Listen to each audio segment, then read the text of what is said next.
இன்றைக்கி நம்ம பார்க்க போகிறது 6ஆம் வகுப்பு தமிழ் முதல் பருவம் இன்பத்தமிழ் பாடத்தில் இருக்கிற கொஸ்டினை பார்ப்போம். தமிழ் எங்கள் அறிவுக்கு தோல் என்று குறிப்பிட்டவர் யார் அப்படின்னா பாரதிதாசன். இன்பத்தமிழ் பாடத்தில் உள்ள கொஸ்டின், அதில் உள்ள லைன், தமிழ் எங்கள் அறிவுக்கு தோல் என்று குறிப்பிட்டவர் யார் அப்படின்னா பாரதிதாசன்.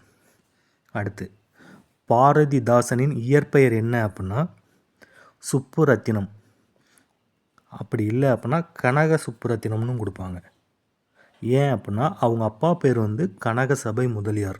அந்த கனகசபையில் உள்ள பாதியை சேர்த்து கனக சுப்புரத்தினம் அப்படின்னும் கொடுப்பாங்க. நமக்கு ஆப்ஷனில் எப்படி இருந்தாலும் நம்ம எடுத்துக்கலாம். அடுத்து, தாய் பேர் என்ன அப்படின்னா லக்ஷ்மி அம்மாள். ஓகே. அடுத்து, சுப்புரத்தினம் தனது பெயரை பாரதிதாசன் என மாற்ற காரணம் என்ன?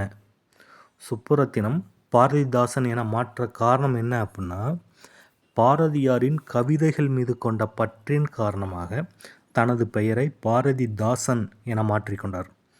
எதனால் அப்படின்னா பாரதியாரின் கவிதைகள் மீது, பாரதியார் மீது கூட கிடையாது, பாரதியாரின் கவிதைகள் மீது. சரிங்களா?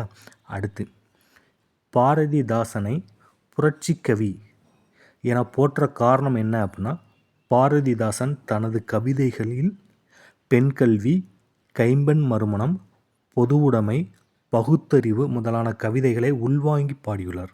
அதனால தான் அவரை புரட்சிக்கவி அப்படின்னு சொல்கிறாங்க.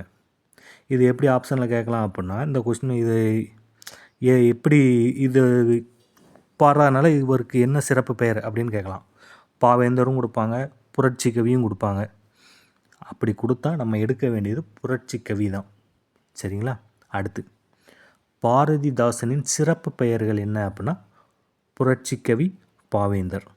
அடுத்து, இந்த கொஸ்டின் பார்த்திங்கன்னா புக்கில் உள்ளது தான், இந்த பாடத்தில் உள்ளது தான். தமிழே உயிரே வணக்கம், தாய்ப்பிள்ளை உறவம்மா உனக்கும் எனக்கும் என்று பாடியவர் யார் அப்படின்னா கவிஞர் காசி ஆனந்தன். சரி, அடுத்து, புக்குக்கு பின்னாடி உள்ள ஒரு மதிப்பெண்கள் வினாவை பார்ப்போம். ஏற்றத்தாழ்வற்ற டேஸ் அமைய வேண்டும், ஏற்றத்தாழ்வற்ற சமூகம் அமைய வேண்டும். சரிங்களா?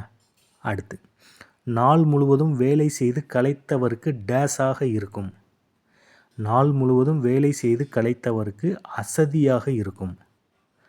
அடுத்து, நிலவு கூட்டல் என்று என்பதனை சேர்த்து எழுத கிடைக்கும் சொல் என்ன அப்படின்னா நிலவு கூட்டல் என்று என்பதனை சேர்த்து எழுத கிடைக்கும் சொல் நிலவு என்று. ஆப்ஷன் ஆல வரும், நிலவென்று. சரிங்களா?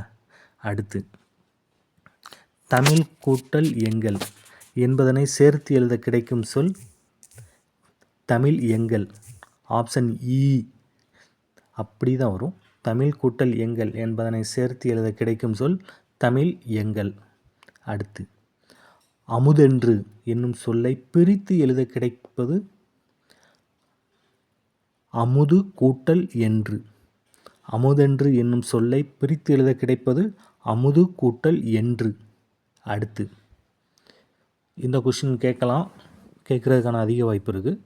இதை நல்லா தெரிஞ்சு வச்சுக்கோங்க. செம்பயிர் என்னும் சொல்லை பிரித்து எழுத கிடைப்பது செம்மை கூட்டல் பயிர். செம்பயிர் என்னும் சொல்லை பிரித்து எழுத கிடைப்பது செம்மை கூட்டல் பயிர். அடுத்து, பொறுத்துக. விளைவுக்கு நீர், அறிவுக்கு தோல், இளமைக்கு பால், புலவர்க்கு வேல். அடுத்து, சொல்லும் பொருளும். நிர்மித்த உருவாக்கிய, சமூகம் மக்கள் குழு, விளைவு விளைச்சல், அசதி சோர்வு. ஓகே, இந்த வீடியோ பிடிச்சிருந்தா ஒரு லைக் பண்ணுங்கள். உங்கள் ஃப்ரெண்ட்ஸ்க்கு பயனுள்ளதாக இருக்கணும்னு நினச்சிங்கன்னா உங்கள் ஃப்ரெண்ட்ஸுக்கும் கொஞ்சம் ஷேர் பண்ணி விடுங்க.